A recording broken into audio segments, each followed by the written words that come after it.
नेपालमा धेरै नेताहरू आए, धेरै भाषण भए, धेरै सपना देखाइयो, तर पहिलो पटक कसैले देशलाई सरकार जस्तो होइन, हाई ग्रोथ स्टार्टअप जस्तो चलाउन खोजिरहेको छ।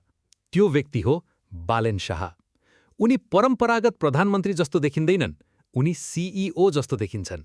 एकदम स्पष्ट भिजन, कम बोल्ने, छिटो एक्जिक्युसन गर्ने। इलोन मस्कले भनेको एउटा कुरा छ, भ्याल्यु नदिने मिटिङमा बसिरहनुभन्दा त्यहाँबाट निस्किनु राम्रो हो। र अहिले नेपालमा ठ्याक्कै त्यही माइन्डसेट देखिँदैछ। जब ग्रोथको समय आउँछ, त्यो बेला डिबेट होइन, स्पिड चाहिन्छ। रिसोर्स थपिन्छ, काम गर्ने मान्छे राखिन्छ, काम नगर्ने हटाइन्छ, नोइज इग्नोर गरिन्छ। किनकि भिजन भएको मान्छेलाई सबैभन्दा धेरै चाहिने कुरा एक्जिक्युसन स्पिड हो। मोमेन्टम स्पिडले बनाउँछ, मिटिङले होइन। इभेन्टले विकास गर्दैन, स्पिचले सडक बन्दैन। नेटवर्किङले बागमती सफा हुँदैन, कामले हुन्छ, एक्जिक्युसनले हुन्छ।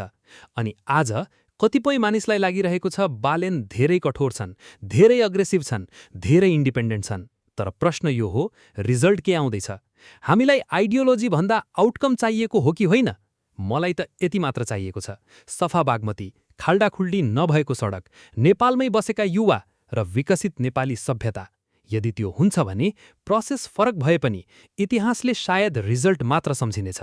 अब सही कि गलत त्यो निर्णय तपाईको हो, किनकि यो कम्पनी होइन, देश हो र ट्याक्स त जनताकै हो।